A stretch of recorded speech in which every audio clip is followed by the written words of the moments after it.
y hoy queremos sumar otras voces a la voz de Sara, a su reflexión. Como han pasado 25 años, recuerdos de distintas generaciones. Voy a pedir que suban al escenario a José Antonio Díez, Isabel Morcillo, Maite Leaniz Barrutia, Irati Goicoechea, Endica Delgado y Martín Recalde. Chalo Vero.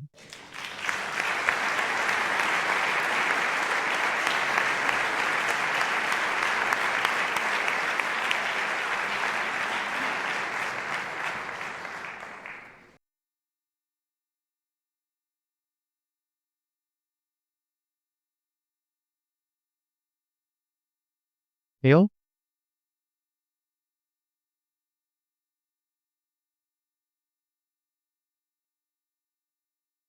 Grande, ¿eh? El escenario, ya ven que aquí podemos hacer una carrera. Isabel, a la de José Antonio, Maite, Keixo, Irati, Endica y Martín.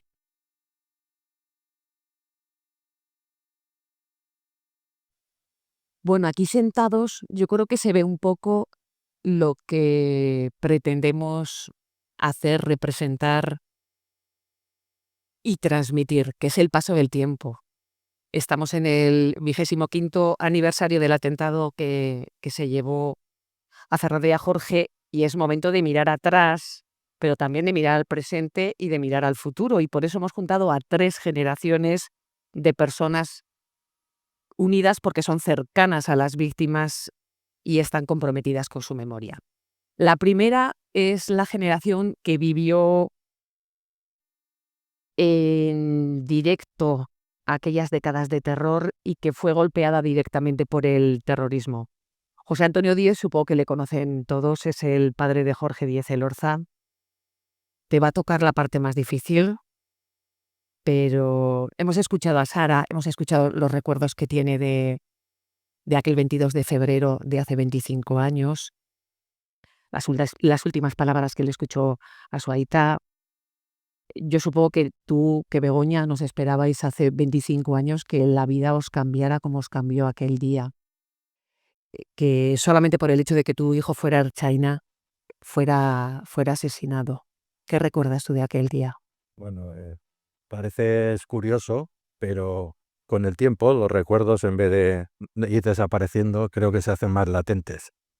Recuerdo cada vez con mucha más presencia el día tan terrible que fue el 22 de febrero del 2000 y, desde luego fue un día que nos marcó la vida, evidentemente. 25 años después, pues no ha desaparecido nuestro problema, nuestro dolor.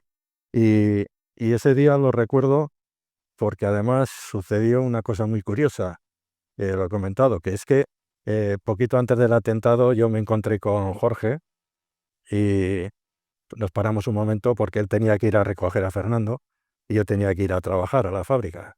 Y estuvimos, nada, 2 minutos, le presenté a un compañero y me dijo: papá, tenemos que hablar, luego te llamo.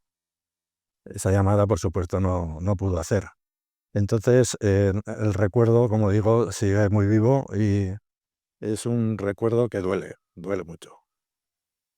Isabel Morcillo también vivió este crimen en primera persona porque era amiga de la cuadrilla de Nati y de Fernando desde jovencitos. Y claro, tú aquel día perdiste a Fernando, que era uno de tus mejores amigos. Sí, la verdad es que sí. Fue un golpe tremendo. Siempre recuerdo que estaba en casa de una hermana, oímos el ruido y seguido del ruido empezamos a decir: ¿qué ha pasado algo? Algo ha ocurrido en Vitoria. Entonces pusimos la radio y enseguida, al cabo de unos minutos, dijeron que había habido un atentado.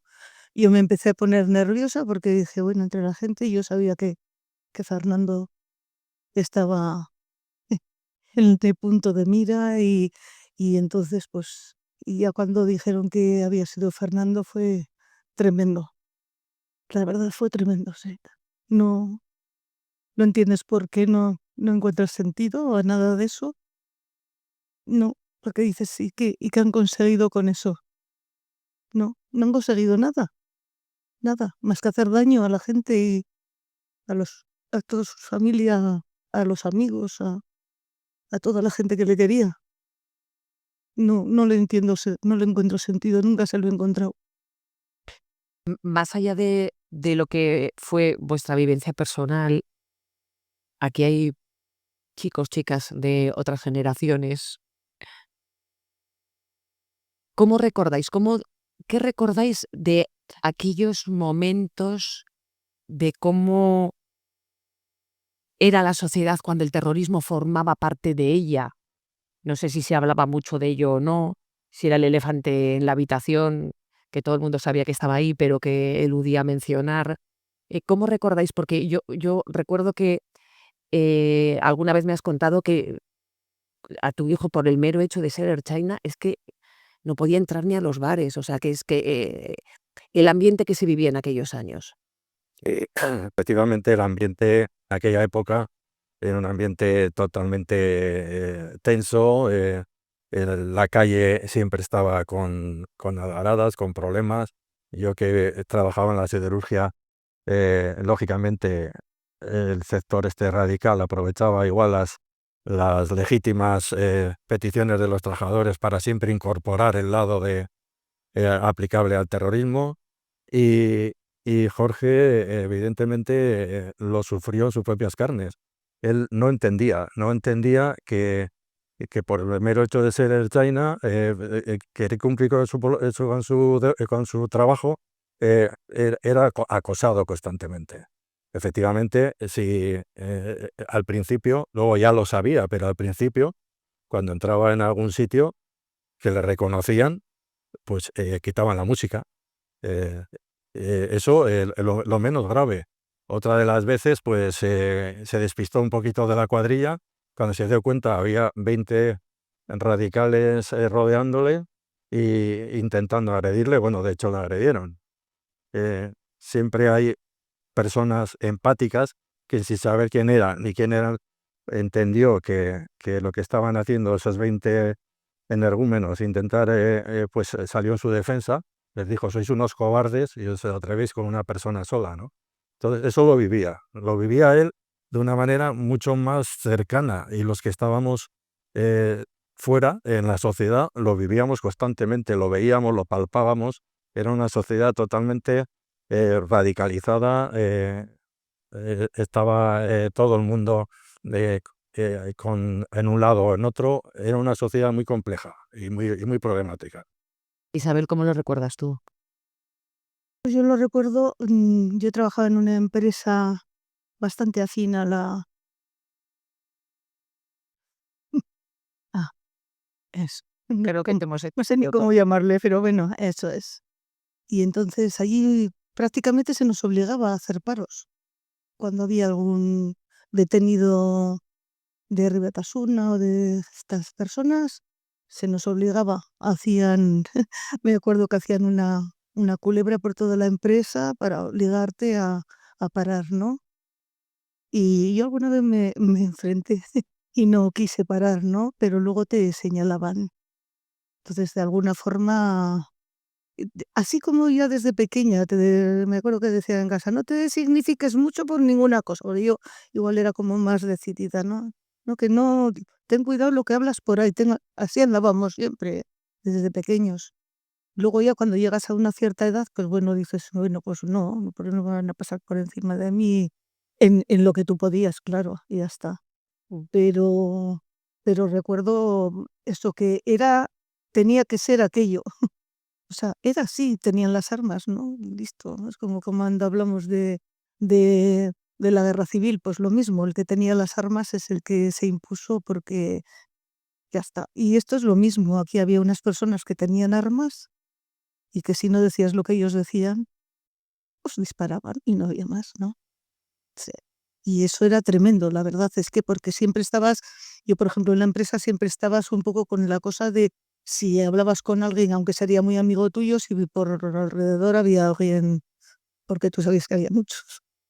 Y entonces El miedo era complicado, sí. a que Sí, te señalaran. claro, Sí, porque tenías que ir a trabajar todos los días, por lo tanto, era así. Sí. Se lo voy a preguntar también a la siguiente pareja.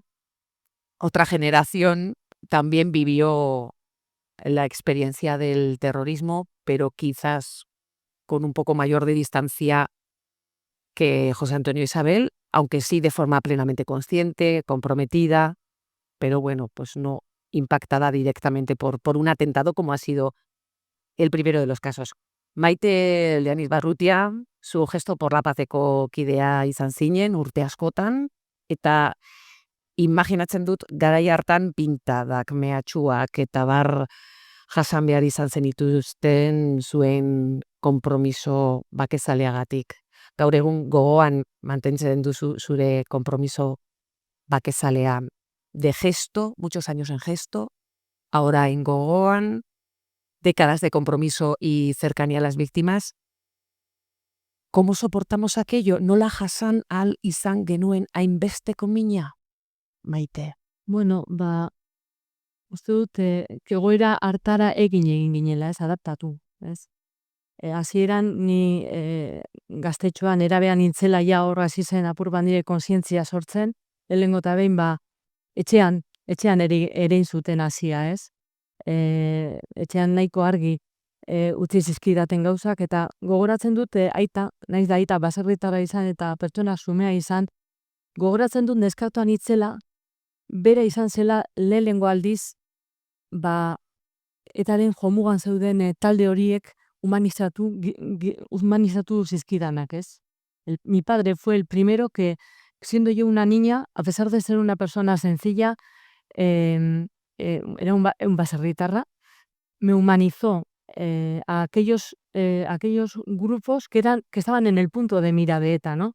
Cuando yo era pues una cría, yo nací pues en 1969, era una cría, Franco aún vivía, pero pues ya con la democracia y con la actividad de ETA, fue mi padre el que un día me cogió y me dijo, él me lo verbalizó, me dijo, dentro de la Guardia Civil, dentro de los militares, dentro de todas estas personas que están en el punto de mira de ETA, hay personas, y unas son buenas personas y otras no, ¿no? Sin olvidar lo que había pasado, porque bueno, yo procedo de una familia nacionalista, y su propio tío fue Gudari, y yo en mi casa, yo convivía con tíos abuelos que habían sufrido como tantísima gente en nuestra sociedad, en la sociedad vasca y en el resto de la sociedad había sufrido la represión franquista, ¿no? O sea, a mí me contaban, pues como me contaba mi tía abuela, pues como en la escuela les pegaban con un anillo porque hablaban en euskera. Todo eso yo lo he mamado en casa y lo he vivido. Pero a la vez que, por ejemplo, sí que teníamos ese sentimiento nacionalista enraizado, sí que en mi casa se tomaron la molestia de hablarme sencillamente y de deslegitimar la violencia de ETA siempre, ¿no? Pero yo me acuerdo de ir a casa igual cantando la canción de Amnistía, ¿no? Zeskatzen du herriak askatasuna, presoak kalera txakurra barrura, y decirme a mi madre que me callara, que no compartíamos eso, ¿no? O sea, entonces esa fue la primera semilla. No era, a pesar de eso, no era suficiente para lo que vivías en la calle, porque en la calle era la pintada, y muchas veces eran reivindicaciones justas, y se denunciaba lo que había, porque había torturas, y había, yo recuerdo, mi recuerdo es el de Miquel Zabalza, por ejemplo, ¿no? Y todo eso, lo sentía y lo he sentido siempre.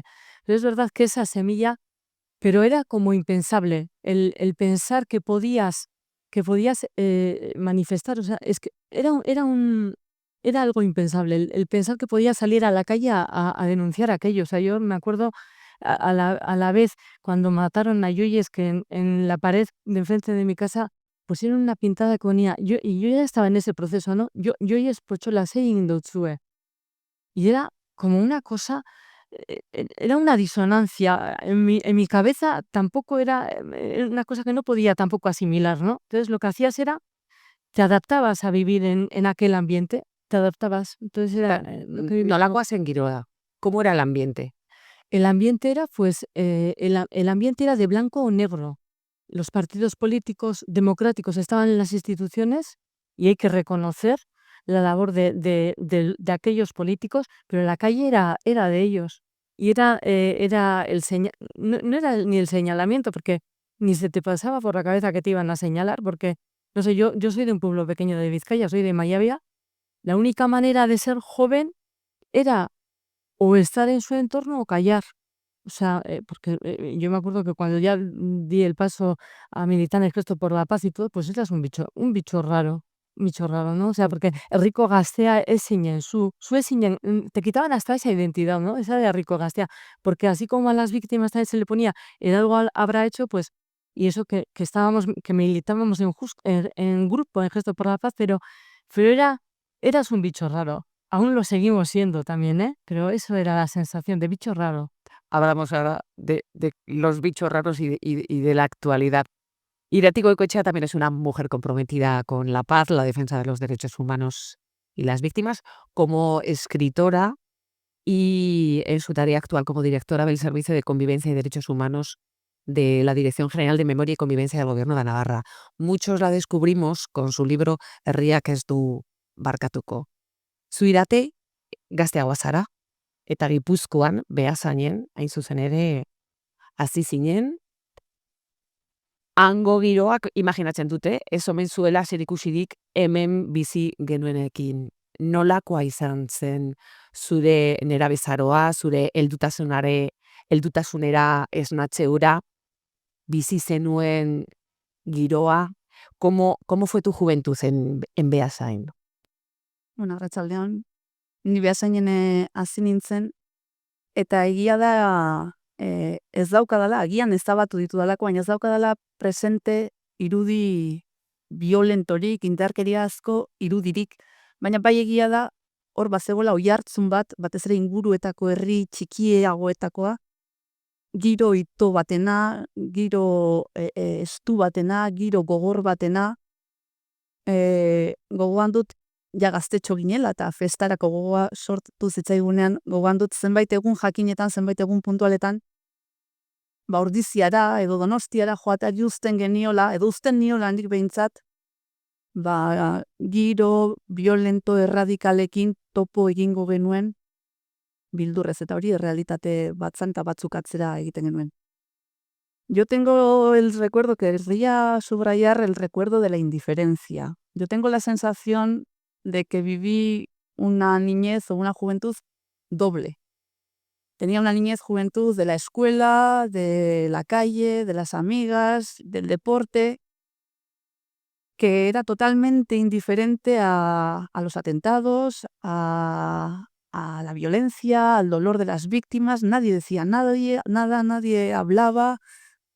Y luego tenía la realidad o la vivencia de casa, del núcleo familiar, en el que se hablaba abiertamente de los valores de la convivencia, estaba muy presente el dolor de las víctimas, la figura de las víctimas estaba muy presente, y el núcleo de casa, el núcleo familiar, además se desplazaba a la plaza de Beasain.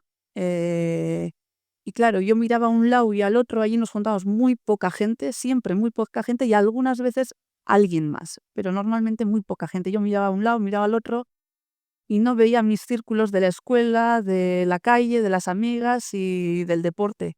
Entonces no tenía con quién hablar aquella situación que para mí desde pequeña era lo natural, ¿no? Recuerdo que cuando mataron a 2 ertzainas en Beasain, yo tenía apenas 16 años, me comía por dentro aquella brutalidad, y fuera de ese núcleo familiar no tenía con quién compartir, ¿no? Yo iba a los entrenamientos, iba a la escuela, y no había un movimiento con el que no era cuestión de que me escondía, sino que era lo natural, era que yo me sentía cómoda en casa, y no sé, cómoda o no, pero fuera no tenía ese espacio para compartir. Viéndolo desde ahora, me parece increíble, ¿no?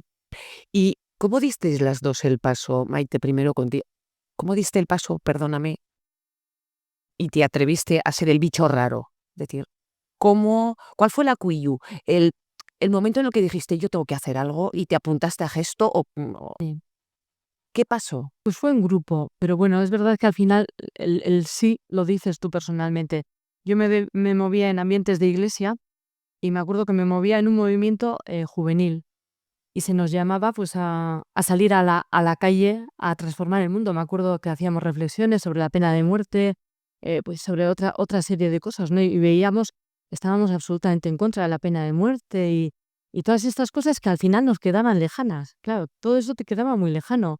Tampoco teníamos víctimas alrededor, ¿no? Y bueno, pues sabías que el problema de la drogadicción aún coleaba la heroína y todo eso, ¿no? Y entonces la llamada fue, tú eres importante, muévete.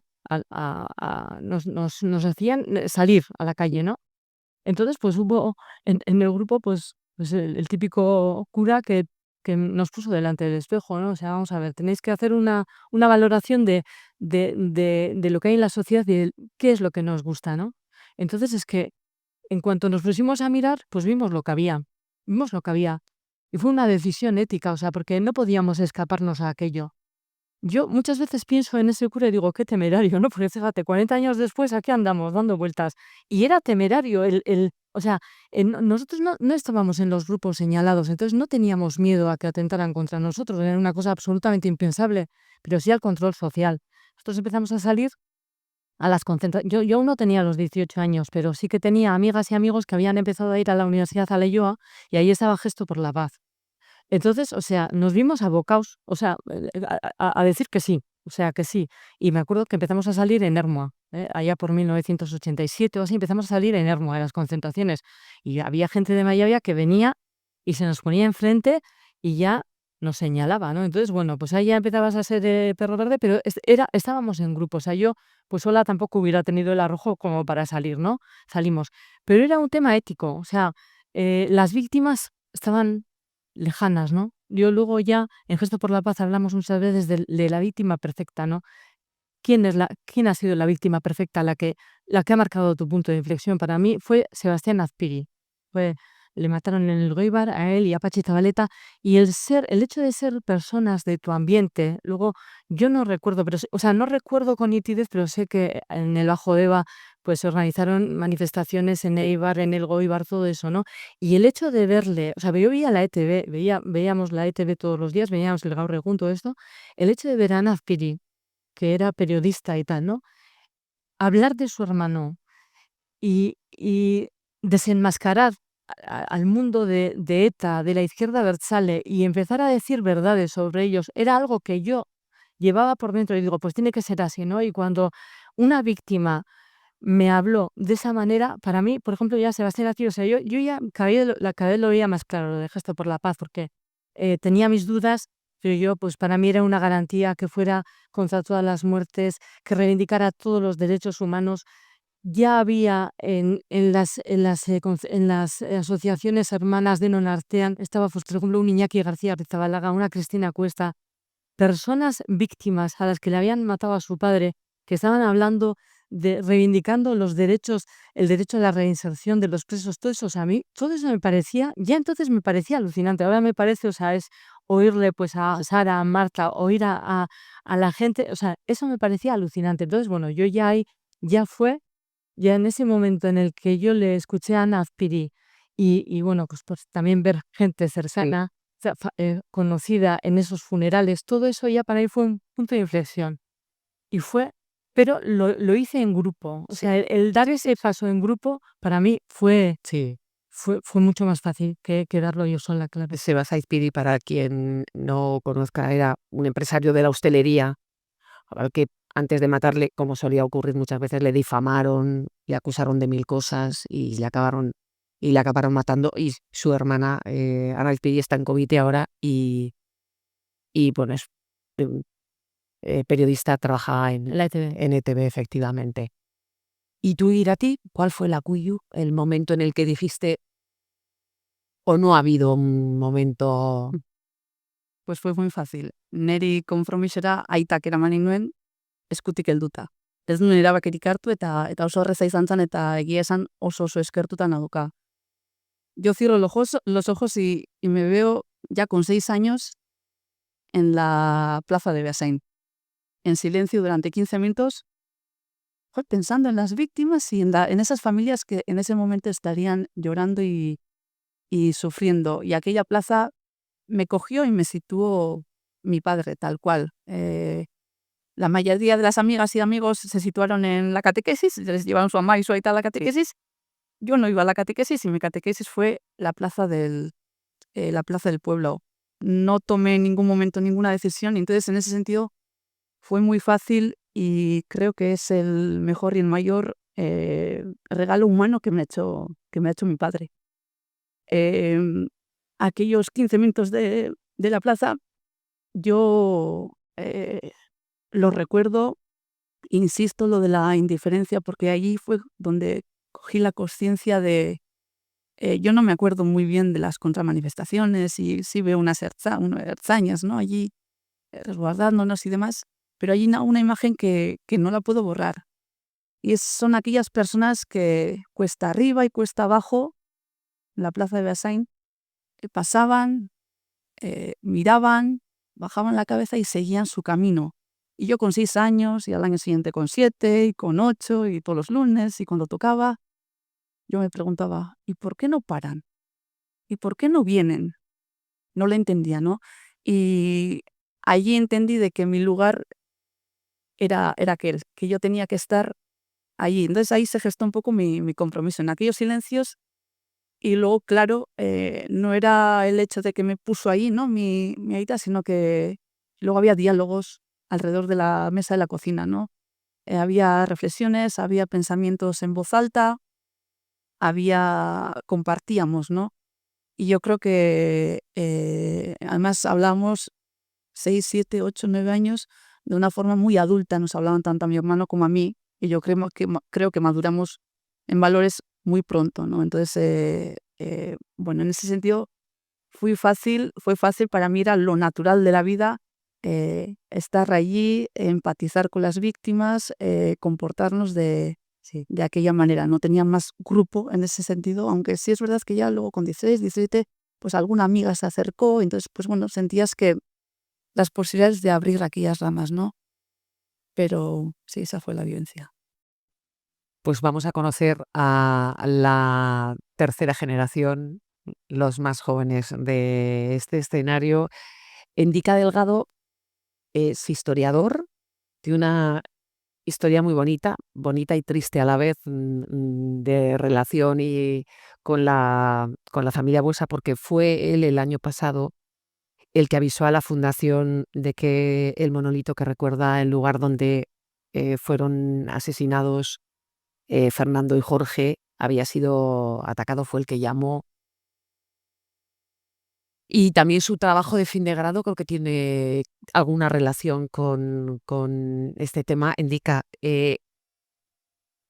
¿cómo has llegado a empatizar con las víctimas, a que te interese este tema, siendo como eres joven? Porque no sé si has llegado a vivir, bueno, ETA activa, evidentemente sí, porque hasta 2011 no dejó de matar y hasta hace 6 años, prácticamente 7, no dejó no se disolvió.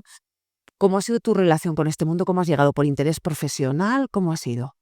Este es un tema que me interesó desde muy joven y porque al final pues, te vas criando y te vas desarrollando en un entorno en la que la exaltación del terrorismo de ETA está normalizado.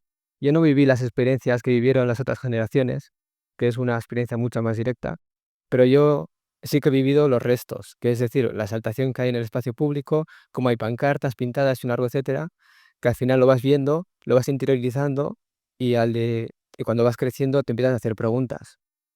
Yo tuve la suerte de que en mi casa es un tema que se ha hablado con total naturalidad y yo creo que es un factor clave, como lo hemos podido ver en el resto de los casos, en los que se ha hablado en casa, pues que ha ayudado mucho a deslegitimar esa violencia. Y aparte de hablarlo en casa de forma natural, también pues por mi cuenta he ido investigando, buscando testimonios de víctimas y podías escuchar y ver cómo han sufrido esas personas. Y en esos momentos en los que eres joven y después escuchas esas vivencias, ese horror que han pasado, y después sales a las calles y se salta con total normalidad y con total impunidad a los asesinos de ETA, se coloca, hacen conciertos en homenaje a ellos, en los conciertos se homenajea, incluso en ocasiones también directamente a ETA con pegatinas de anagramas de ETA, que yo eso también lo he visto, Entonces, al ver eso, te genera un shock y un choque. Y al principio, pues, también te genera una impotencia y una rabia, porque dices, ¿cómo se puede permitir esto? ¿Cómo puede ocurrir esto? Pero desgraciadamente es algo que con el tiempo se aprende a convivir con ello. Mm. Y Martín Recalde, con el apellido, igual les da alguna pista de quién es. Es nieto de José Ramón Recalde y de María Teresa Castells. Es un caso distinto al de Endica, porque en tu caso sí que viviste el terrorismo. Tu abuelo sufrió un atentado cuando era consejero de Educación y portavoz del gobierno vasco. Tu abuela, María Teresa Castells, vio como la librería Lagún era atacada sistemáticamente. ¿Cuándo el pequeño Martín se da cuenta de que algo diferente pasa en su familia? ¿Cuándo empezaste a preguntarte qué pasaba a tu alrededor? La verdad que no sabría decir cuándo fue porque realmente era, era bastante evidente que algo pasaba y que mi abuelo no hablaba bien, eh, porque cuando atentaron contra él, bueno, pues le destrozó la boca la bala y bueno, y también porque todos iban con escolta, todos el círculo cercano de mis abuelos, incluso mis abuelos, iban siempre con escolta. De hecho, para mí, los dos escoltas que permitían que mis abuelos viviesen con cierta libertad, escasa, pero, pero sí, con una libertad en su propia casa, en el País Vasco, eh, eran como familia para mí. Yo no les percibía como alguien ajeno al círculo familiar. Y, y realmente tampoco es que en mi familia no se hablase del tema. Realmente era un orgullo tener a mis abuelos que se habían opuesto al régimen franquista en un comienzo y después precisamente a la dictadura que vino después también de ETA, ¿no?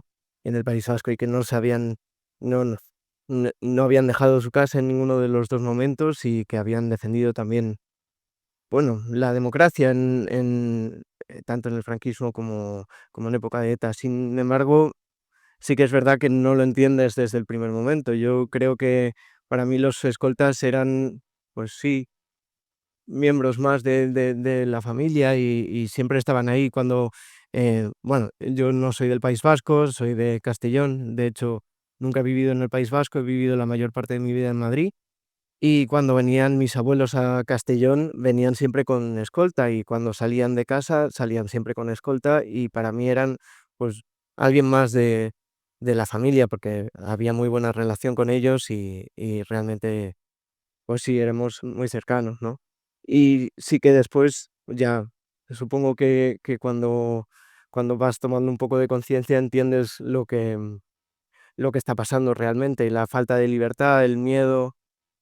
Yo no viví el atentado de mi abuelo, nací un año después, pero realmente a mi abuelo ese año, yo no me puedo imaginar lo que de muchos políticos, muchos escoltas también vivieron ese año, porque era el miedo, ¿no? Eso sí que algún recuerdo tengo de cierto miedo en la familia, de escuchar una mala noticia, de que hubiese pasado algo y precisamente el 2000 fue el año donde prácticamente la totalidad de los amigos de mis abuelos fueron asesinados.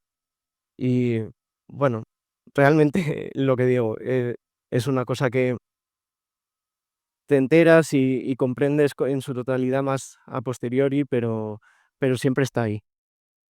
Eso os quería preguntar, desde vuestro punto de vista, nosotros cuando escuchamos a las víctimas o cuando nos paramos a pensar un poco es cuando recordamos y nos preguntamos cómo lo soportamos, cómo pudimos. Yo hablaba con una víctima hace 2 días y por añadir un poco, porque aquí estamos contando parte de la historia, pero la historia ha sido muy cruel, muy, muy cruel, con episodios desgarradores. Después de un atentado, llamar a la madre de la persona a la que habían matado y decirle, le hemos matado. Eso ha pasado aquí. Eso ha pasado aquí hasta hace nada. ¿Cómo, qué pensáis cuando escucháis estas historias? Que parecen sacadas de novelas y de películas, de Patria, de series de televisión. ¿Qué pensáis, Endica? Pues es un sentimiento de incomprensión, que no se entiende cómo ha podido pasar algo así. Y es durísimo ver cómo vecinos y gente que puede ser conocida y de alrededor también han sufrido todo eso y la soledad que han sentido, porque habrán sentido muchísima soledad, por lo que se ve en sus testimonios. Y al final sí, es algo muy duro, pero claro, al final esa soledad que han sentido también ha sido provocada por esas personas que han querido que se sientan solas, porque lo han conseguido que el resto de la sociedad no se implique con ellos, porque han sido grupos radicales muy fuertes que han ejercido una gran violencia y al final aplicaban una violencia ejemplarizante para que el resto se mantuviese callado y no opinase. Y como se comentaba, la indiferencia, que al final era el sentimiento mayoritario de la gente. Y yo en cierto punto puedo entender que hay indiferencia, porque claro, al final cada uno busca no tener problemas. Pero claro, cuando al resto de las personas, a tus vecinos, a tus compañeros y amigos les están haciendo la vida imposible solamente por pensar diferente, hay que actuar y plantar cara. ¿Tú, Martín? Bueno, l- comparto el sentimiento un poco de incomprensión. Yo creo que también al cogerme un poco tanto temporalmente como espacialmente lejos de lo que fue la realidad del País Vasco en esa época, creo que es aún más, ¿no? Ese sentimiento de incomprensión. Creo que eh, mi caso puede ser un poco especial en el sentido de que mi abuela tenía, eh, eh, con Ignacio Latierro, fundó Lagun, y Lagun, tanto en el franquismo como después en época de ETA, fue precisamente un sitio donde mucha gente podía estar acompañada de otra gente que estaba en la misma situación. Y eso sí que quizá es uno de los recuerdos que yo tengo también de mi niñez, ¿no? En ver la librería abarrotada de gente y sobre todo de gente y de sus escoltas, porque se juntaba toda la gente que tenía que ir y todo el mundo que tenía que asegurar su libertad y su seguridad. Y, y realmente, pues, bueno, después hablando en foros de víctimas y de nietos, sí que te das cuenta de la crueldad que supone ya no solo el hecho de arrebatarte a una persona, sino también el hecho de no poder llorarla libremente, no poder ser libre para también indignarte con todo el mundo que ha sido pasivo ante esa canallada, ¿no? Pero bueno. Mm. Si les interesan más opiniones de nietos, porque él ha hablado de nietos, hay precisamente una iniciativa que acaban de presentar públicamente la Fundación Fernando Buesa Blanco con el Memorial de Víctimas del Terrorismo, en el que se recogen testimonios de 11 nietos y nietas de víctimas del terrorismo. Martín es uno de ellos y la verdad es que es maravilloso lo que cuentan. Bueno, vamos al presente, José Antonio. Han pasado 25 años. Yo siempre solía decir como periodista que la noticia que me gustaría dar era que se había acabado ETA, como si fuera un sueño o algo imposible, pero llegó un día en el que pude contar esa noticia. Ya no está ETA, todos hablábamos de que queríamos la paz, y la paz es esto, ¿eh? La paz es esto que tenemos ahora mismo. Ahí fuera sigue haciendo frío, decía Sara Buesa. ¿Qué os parece? ¿Qué te parece a ti? Efectivamente, ETA parece que se ha acabado, pero las víctimas están ahí. O sea, eso no se va a acabar nunca. Entonces yo creo que tenía que haber por parte de muchos sectores de la sociedad o por parte de la gente que todavía cree que aquello no estuvo mal, que cree que incluso piensan que era necesario, pues que no han dado ese paso. Las víctimas están ahí y las víctimas tenemos que sufrir día a día ver la incomprensión de un sector grande de la población que todavía mira para otro lado y que solo apoya y defiende y, y mueve montañas para conseguir que los asesinos estén el menor tiempo posible en la cárcel y pasar página. Entonces, ETA pues es posible que se haya acabado, pero las víctimas estamos ahí. Isabel, Yo creo que se está olvidando mucho toda la situación vivida. Lo mismo que pasó, como digo, con la guerra civil, que parece que luego ya no había pasado nada. No, creo que esto los chavales deberían de saberlo, pero saberlo con exactitud, qué es lo que ocurrió, por qué ocurrió y cómo ocurrió. No por aquello de estar dándole vueltas al mismo asunto y el odio, no, no, pero yo creo que la única forma de no repetir las cosas muchas veces es recordar cómo se hizo y cómo ocurrió. Y, y eso yo creo que la gente joven no sabe, y no sabe porque no se lo porque no contamos se lo igual, cuentan, no sé. no se lo cuentan. Yo creo que los sitios más, esto, lo mismo que nos hablaban cuando yo iba al colegio, te hablaban de la guerra civil y del José Antonio Primo de Rivera y cosas de esas historias.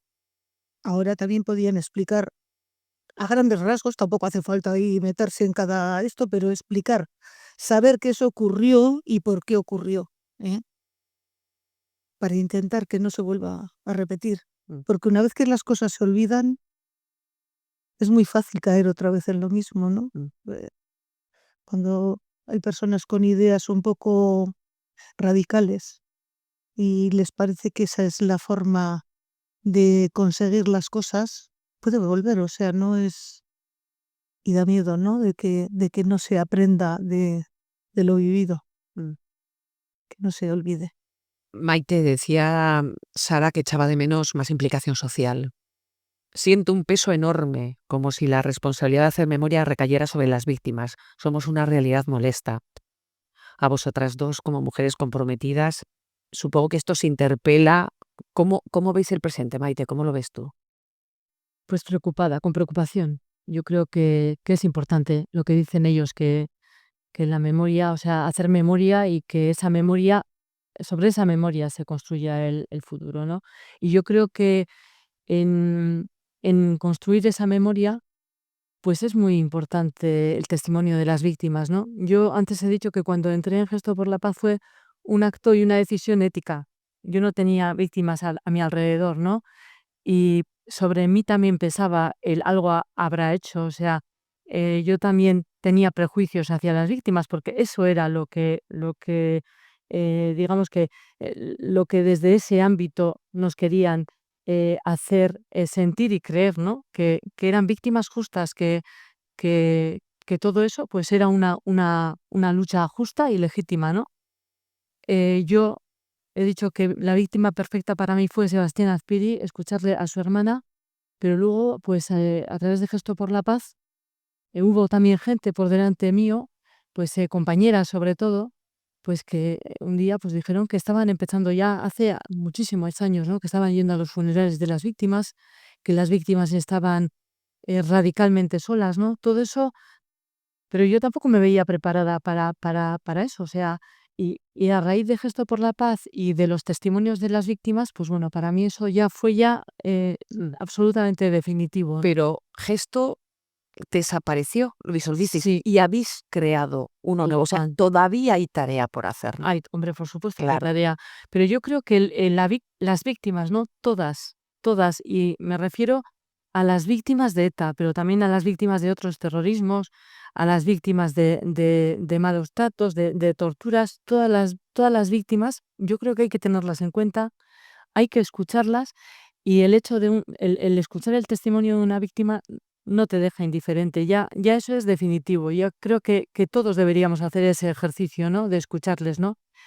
Creo que todas se merecen nuestro reconocimiento, las de ETA, pues porque al final ellas fueron las que sufrieron el ataque directo que iba contra toda una sociedad, porque la pretensión de ETA era someter a esta sociedad, también a otras víctimas, porque también se quería conseguir de una forma ilegítima luchar contra ETA, o sea, a todas hay que tenerles en cuenta y sin quitar valor a ninguna, pues luego es que tenemos en esta sociedad nuestra, tenemos unas víctimas que son, pues bueno, pues ejemplares. O sea, que es que el testimonio de muchas de las víctimas, yo suelo decir, ¿no? Que las flores más hermosas crecen en lodazales, y es la verdad, porque en toda esta lodazal y toda esta mierda de todos estos años de sufrimiento, de revictimizaciones, de algo habrá hecho, de que encima de que han sufrido el ataque que iba contra la sociedad en muchas ocasiones les ha dado la espalda.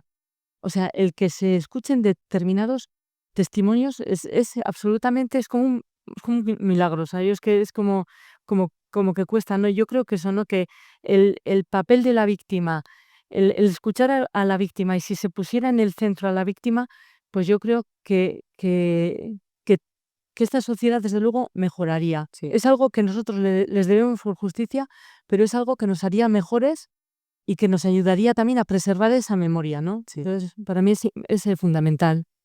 ¿Cómo ves el presente, Irati? Pues con mucha preocupación. Es verdad que es una cuestión que a mí también me preocupa mucho. Me duele escucharle a Sara estas cuestiones. Yo en parte, Herriak ez du barkatuko, lo escribí en parte para, a través de la literatura, poner en valor el gran trabajo que muchas de las víctimas están haciendo por la convivencia. El hecho de lanzar la pregunta a la persona lectora de, "Joder, ¿no nos da vergüenza como sociedad ir tan por detrás de las víctimas?". Creo que necesitamos agentes de memoria, agentes de convivencia, pero ya no vale que hoy seamos uno más o mañana dos más, sino que yo creo que tenemos que trabajar como sociedad en bloque, trabajar por la memoria, trabajar por la deslegitimación de la violencia, por la construcción de una convivencia real y firme.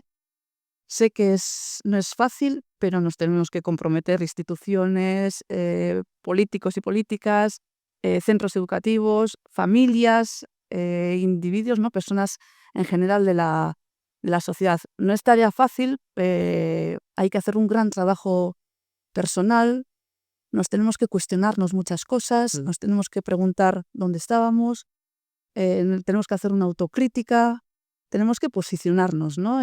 Movernos.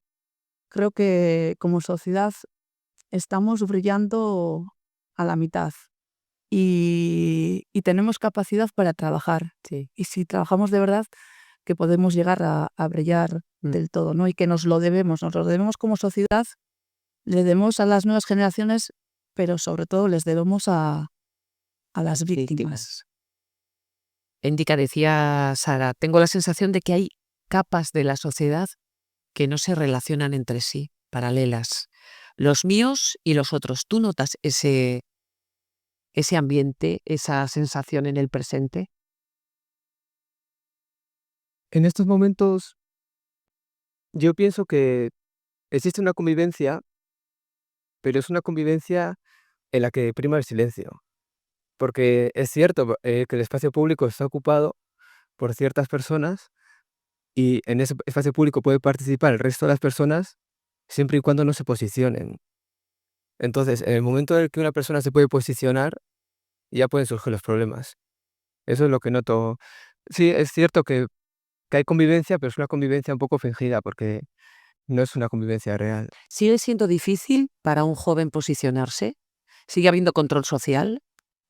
Sí, yo sé que no es en los niveles en los que habéis vivido todos vosotros, vosotras, pero aún así puedes tener problemas, señalamiento, miradas y sufrir pues, a un problema. Es cierto, no es el mismo nivel, pero sí. Mm. Martín, hablamos muchas veces de la juventud.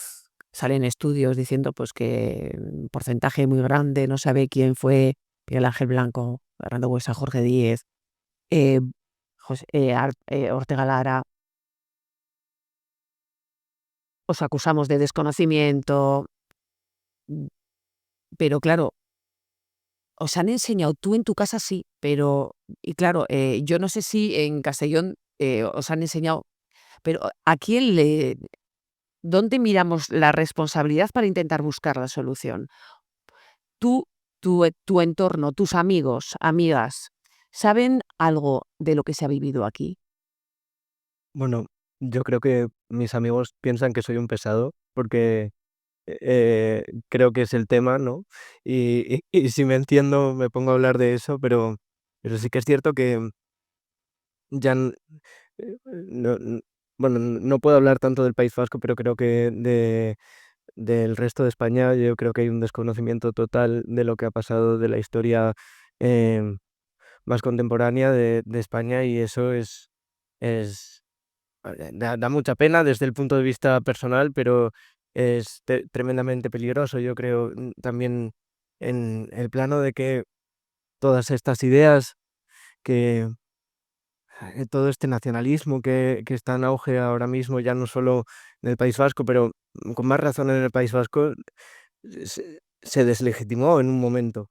Pero en el País Vasco, por un muy breve periodo de tiempo y probablemente en muy pocos círculos sociales. Y realmente sí que te das cuenta, yo le estaba contando precisamente a Indica antes una anécdota un poco turbia con dos chicos, uno de Zarauz y otro de Navarra, y que les conté toda mi historia y ellos eran más, bueno, del otro lado, y realmente veías cosas que no te imaginarías a día de hoy. Por ejemplo, diciéndome que mis abuelos no eran vascos, cuando probablemente eh, no no había gente más donostiarra en mucho bueno, no había gente más donostiarra y bueno, también diciendo que eran fascistas cuando, tanto mi abuela como mi abuelo pasaron por la cárcel de Franco y mi abuelo con torturas y realmente dices: "Jo, esta es mi generación".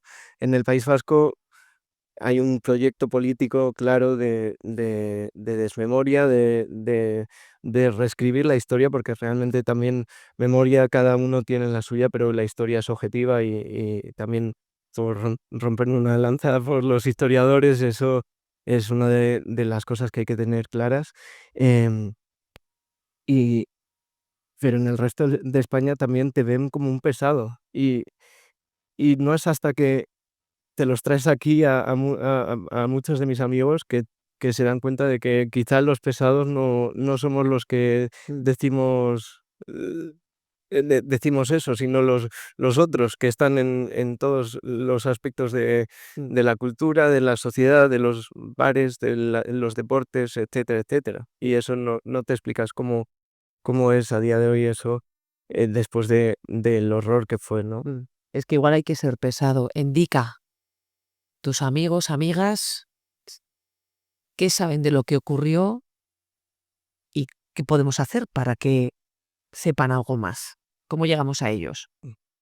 A ver, la gente en general sabe muy poco y es un tema que no se suele hablar mucho. Como mucho, pues suelen surgir comentarios, por ejemplo, pues se celebra una manifestación o un concierto a favor de los presos de ETA. Entonces alguien pues, puede soltar un comentario y se debate un poco. Pero yo nunca he oído una crítica contundente o una crítica, ¿no? A ese comentario, ojo, pues no me parece bien, ¿no? Que se conmemore a esas personas. Pero hay un cambio enorme en el ámbito privado. Yo, por ejemplo, con gente con la que tengo confianza para hablar sobre estos temas, o con amigos, hablamos sobre el terrorismo y muchos me dicen que están en contra de lo que hizo ETA, que les parece muy mal que se ocupe el espacio público, pero se queda siempre en ese ámbito privado, no salta al ámbito público.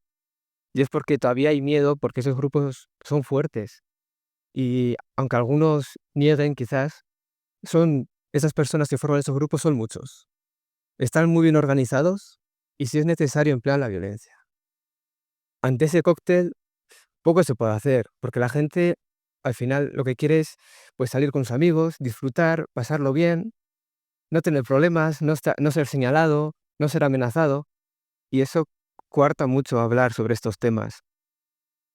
Aún así, pues claro, la gente tiene miedo, pero yo pienso que las instituciones son las que deben dar el primer paso, deben ser las valientes, porque es complicado pedir a una persona anónima, a ciudadanos anónimos, que se enfrenten a estas otras personas, que hagan una lucha de ideas, una lucha dialéctica.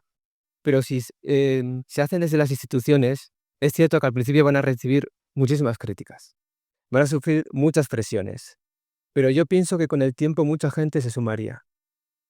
Yo pienso que mucha gente, viendo que las instituciones son capaces de enfrentarse a esos grupos, de establecer unas normas mínimas de convivencia, la gente diría, me parece muy bien lo que están haciendo, y entonces sería mucho más libre. Pero lo que vemos en la realidad es que campan a sus anchas. Pueden hacer lo que quieren, lo vemos tanto en la universidad como en otros lugares.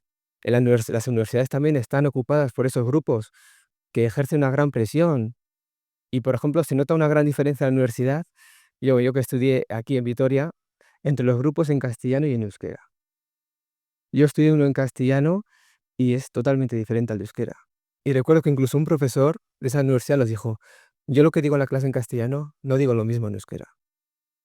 Eso lo dijo un profesor de la universidad, porque sabe que todo lo que dice en una clase puede sufrir luego represalias y puede sufrir un acoso. Entonces, hay que controlar a esos grupos, hay que establecer unas normas mínimas de convivencia para poder convivir entre todos. Y para eso también es fundamental la educación, que ahora ha surgido el tema de selectividad, que se va a incorporar a ETA. Y yo digo que es muy importante hacerlo, pero también es importante hacerlo bien. Hay que conocer que la selectividad es muy limitada. Primero, porque no acceden todos los alumnos a la selectividad. Mucha gente, cuando es más joven, decide otras vías de formación, entonces no accede y no tiene la oportunidad de conocerlo en segundo de bachillerato. Y además, hay que conocer la limitación de un examen de selectividad, que en muchas ocasiones consiste en memorizar unos textos, unos datos dados y ponerlos en un examen. Encima se hacen muchos más exámenes y no se interioriza ni se aprende nada. Por eso es importante tratarlo en la escuela, por ejemplo, una edad de tercero y cuarto de la ESO, para que todos los alumnos tengan la capacidad y la oportunidad de poder estudiar y conocer lo que ha pasado aquí. Y yo, por ejemplo, pienso que antes de tratar este tema hay que comprender al alumno. Los alumnos, los jóvenes en el País Vasco, vivimos un entorno en el que está normalizada la exaltación del terrorismo. Entonces, esos jóvenes van a ir con unas ideas preconcebidas, con unas ideas que ellos han adquirido en las calles, que les han dicho esos mismos grupos que se instalan en los institutos. Y yo pienso que el profesor, en vez de ir con un discurso preparado y soltar la chapa y atizarles un poco con el tema, debe dejar que los alumnos se expresen, cuenten sus ideas, cuenten qué piensen, aunque digan burradas, porque en muchas ocasiones dirán burradas por todo lo que han visto y todo lo que han oído. Y después, ya partiendo de eso, se puede hacer una buena clase. Yo, por ejemplo, bueno, no quiero aquí dar cátedra, pero me parece fundamental la investigación. Coger a unos chavales en grupos, en parejas, investigad un atentado. Hay muchísimos recursos en Internet, el Memorial de Víctimas, las unidades didácticas, la Fundación Fernando Buesa, Covite, el mapa del terror. Disponemos de muchísimos recursos para poder investigar sobre esos temas. Esos jóvenes van a ver recortes de prensas, testimonios de las víctimas, antes incluso del asesinato y después, y podrán llegar a unas conclusiones y a reflexionar muchísimo. Y yo pienso que esa es la forma en la que se podría conseguir que todos esos jóvenes se sientan atraídos y conozcan lo que ha pasado aquí. Pues una maravilla. Vamos a seguir mirando. Además, da gusto porque muy optimista.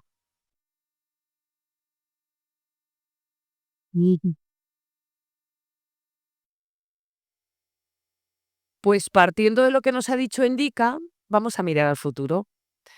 Sara os ha pedido que traigáis un objeto. Sacad esos objetos. Antes de sacarlo, Taría, empieza por mí. Sí. Antes de sacarlo, me gustaría brevemente contar la historia, ¿no? Yo, anteriormente al asesinato de... Es un objeto como la rosa, un objeto para transmitir el mensaje que se quiere legar para el futuro. Perdona, José. Bueno, pues yo por motivos laborales teníamos conexión con una empresa sueca y bueno, estuve en Suecia y allí hice amistad con un sueco que congeniamos mucho y yo estuve en su casa y entonces él cuando venía aquí pues siempre nos visitaba. Yo le invitaba a comer en mi casa y tenía buena relación con Jorge, hicieron un buen feeling, hablaban mucho. Esto antes de ser el China, pero cuando fue el China, una vez que estuvo, me parece que solamente fue una vez, le preguntó pues eso que está en su nueva profesión y Jorge le comentaba que sabía algo, pero no se había dado cuenta hasta dónde podía llegar la falta de libertad que estaba teniendo, ¿no? falta de libertad, acoso, problemas, no entendía ese acoso hacia él y también hacia las personas que le acompañaban, hacia los representantes públicos, ese odio, y entonces el sueco le escuchaba. Hoy día Suecia ya no está como en aquella época, pero le escuchaba como diciendo, ¿es posible que eso pase? Aquí, claro, porque él venía de visita y los entresijos no conocía, ¿no? Entonces, poquito después fue el atentado, el asesinato de Jorge y de Fernando, y el hombre se presentó en Vitoria. Esta es una copia. Este hombre era de una región de Suecia que se llama Dalarna, es una provincia de Suecia.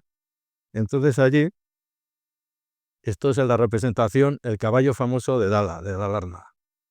Esto se fabricaba en madera como regalo para los niños, porque daba buena esperanza y demás. Pero él me dijo que en la historia es la simbología. La simbología de este caballo, según él, era fuerza, coraje, no rendirse ante las adversidades, ser buen profesional, como era ese caballo. Ese caballo para ellos, era el todo, cuando no había otra cosa, ¿no? Un buen amigo. O sea, una serie de virtudes y de valores que este hombre, Jan Asplund, entendía que los tenía Jorge. Entonces nos trajo un caballito pintado de muchos colores, y ese caballito de Dalarna está en la tumba de Jorge, en San Vicente de Arana, en el cementerio. Entonces, para nosotros tiene una simbología sobre esos valores, ¿no? Fuerza, lealtad, trabajo bien hecho, orgullo, una serie de condiciones que este sueco envió en Jorge en la vida cuando él hablaba con él. Mm.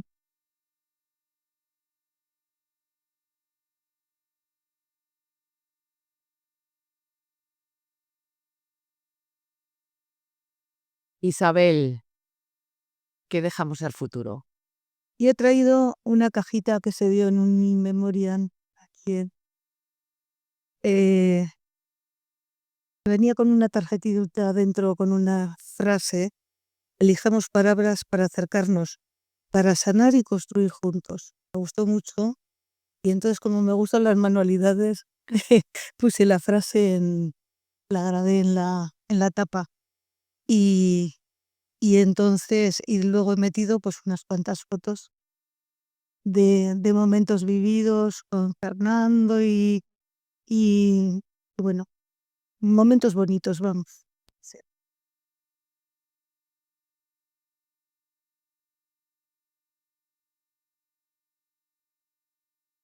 Maite, ¿su? Ay. Yo he traído la Siempre Viva. Este es el logo que tomamos prestados en los actos que hacíamos en Gesto por la Paz en favor de las víctimas. Lo tomamos prestado de la Oficina de Atención a las Víctimas.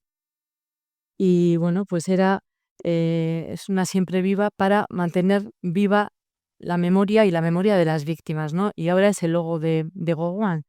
Entonces yo con ello lo que reivindico es la transversalidad de la víctima, de las víctimas, y la transversalidad de la deslegitimación de las violencias, ¿no?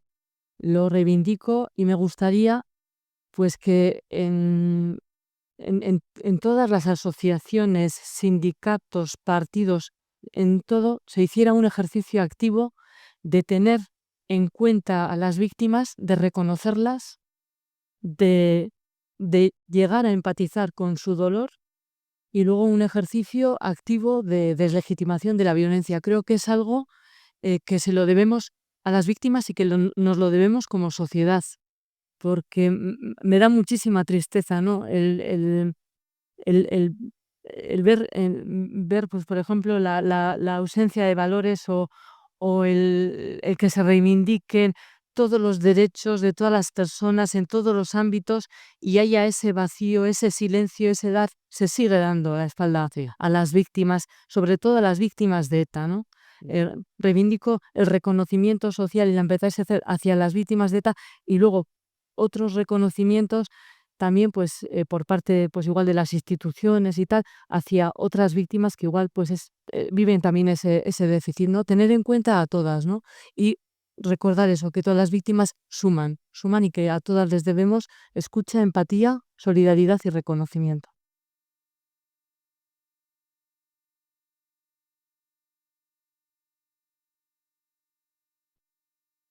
Y de ti. Bueno, pues a mí me gustaría poner en valor la necesidad de trabajar por una buena transmisión. Yo metería esta fotografía en la botella de cristal y me gustaría que en el mañana, pues una niña, un niño, un adolescente, abriera esa botella y tuviera un espacio de diálogo, ¿no? Más o menos como lo ha explicado también Endica, ¿no? Que pudiera tener, que estuviera ya trabajado, preparado para hacer preguntas, que hubiera un espacio para esas preguntas y tuviera una persona al lado preparada y comprometida para dar respuestas a esas preguntas, ¿no? Una familia, un profesor, una profesora, una vecina, un vecino. Me gustaría que esa personita cogiera esta foto y se preguntara quién es esa gente, cuántos son esas gentes, hay más gente más allá del límite de la fotografía, qué están pidiendo para todos y para siempre, por qué esa figura de Euskal Herria, esa ventana, esa paloma blanca, qué hace ese niño agarrando esa pancarta en la mitad de esa primera fila de la cual se ve mucho, se ve lo necesario. Me gustaría que se hiciera esas preguntas, ¿no? Es una manifestación de gesto del año 92, 93, 94. Sería en Bilbao, me imagino. Hay mucha gente y se está agarrando una pancarta en la que dice denontzat eta betirako, para todos y para siempre. Va Ekaitz, mi hermano, en la mitad de la pancarta. Creo que al final de la manifestación cantó un bercho con lo simbólico que es eso. Cantó un bercho en euskera al final de la manifestación con 12, 13, 14 años, no más. Iba mi padre también ahí y yo creo que iba con mi madre pues más a lo lejos. Pero bueno, lo importante, el hecho de poner en valor la necesidad de la transmisión y crear esos espacios de preguntas y de respuestas bien formadas y preparadas y comprometidas sobre todo.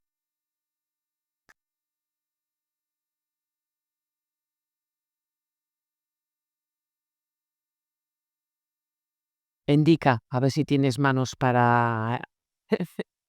¿Qué has traído tú? Sí. Yo el objeto que metería en la cápsula del tiempo sería esta botella de agua vacía. Esta botella la solía entregar ETA y su entorno a las víctimas que acosaba el día de Navidad, para recordarles que mientras ellos disfrutaban con su familia, los presos seguían sufriendo en las cárceles. Este testimonio, esta forma de acoso la descubrí cuando era joven y empecé a indagar un poco en testimonios de víctimas, y este corresponde en concreto al de Jesús Mari Pedrosa, que fue un concejal del Partido Popular en Durango, que es de la misma localidad de la que soy yo. Y para mí esta botella refleja todo lo que tuvieron que soportar estas personas, porque en el momento en el que ETA te colocaba una diana, comenzaba una guerra psicológica, y el acoso era incesante. Llamadas telefónicas amenazantes, pintadas, carteles con tu cara, problemas en el colegio de tus hijos, scratches en tu domicilio, y un largo etcétera que se iba prolongando en el tiempo, que iba acabando poco a poco contigo, hasta que en muchas ocasiones te mataban.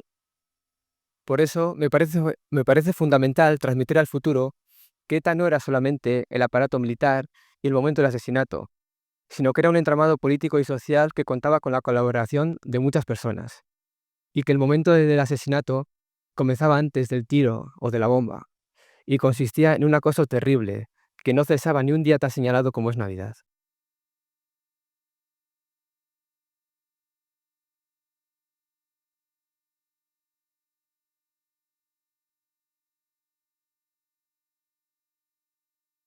Y Martín, ¿tu objeto? Bueno, mi objeto, yo me debatí un poco porque hace poco cerraron la librería de mi abuela en Lagun y pensaba traer un marcapáginas, pero también hace poco cogí ropa del armario de mi abuelo y me encontré en un abrigo este lazo azul bueno, de los pocos valientes que se atrevían a públicamente exhibir su, bueno, su ideología y el hecho de que eran contrarios a ETA, ¿no? Y bueno, la verdad es que es un símbolo muy bonito y fue una grata sorpresa encontrármelo en el abrigo de mi abuelo y creo que es algo para recordar, ¿no? De los pocos como gesto, como muchos otros que se opusieron a ETA y que muchas veces lo sufrieron. Doctor. Tente. Estos son los granitos de arena que aportamos para la convivencia. Sara, te acercas al escenario porque esta es la huella que queremos dejar para el futuro. No sé si vamos a construir ahí una especie de cápsula del tiempo para futuras generaciones. Sí, bueno, yo quiero deciros que sois maravillosas, maravillosos, que sois luz y esperanza. Y realmente todos estos objetos que habéis traído llevan algo vuestro, ¿no? Llevan esa impronta vuestra, llevan mucha sensibilidad, van cargados de recuerdos, de valores. Y me gustaría que hiciéramos juntos una especie de cápsula del tiempo para enviar al futuro, junto con mi Rosa, que está ahí un poco solitaria. ¿Os parece? Entonces, vamos a acercarnos allá, ¿vale? Nos acercamos todos hacia aquí juntas. Eso, traer los objetos.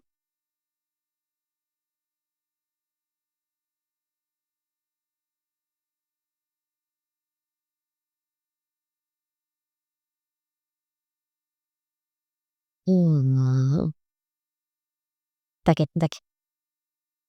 Así. Vale, veis que aquí, bueno, está toda esta mesa. Ahí está mi Rosa con la vela y tenéis una velita para cada uno de vosotros también. Entonces, colocad vuestros objetos donde sea que queráis de la mesa, ¿vale? Donde os parezca. Y encended esa luz, ¿vale? La luz es la que va a guiar esta cápsula del tiempo hacia el futuro, ¿vale? Entonces, bueno, libremente donde os apetezca colocarlo.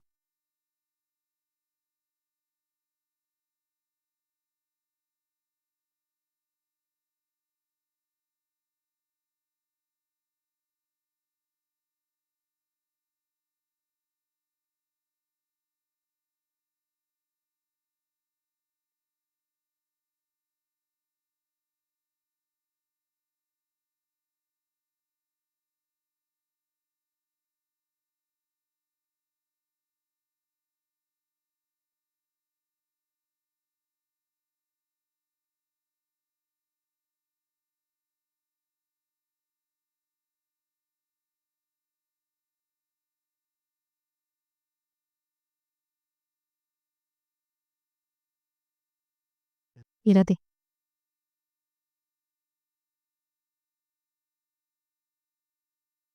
¿Estás encendido bien o tampoco? Espera. Tenemos otra por aquí. ¿De quién era esta vela? Era mía.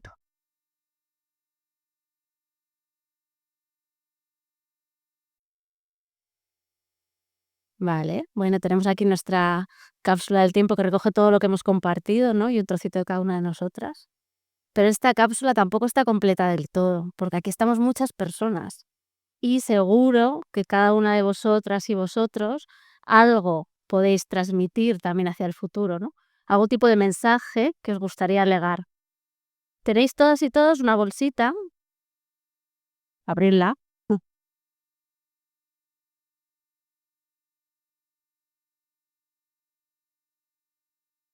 Y tenéis una velita, ¿no? Como las que hemos colocado aquí.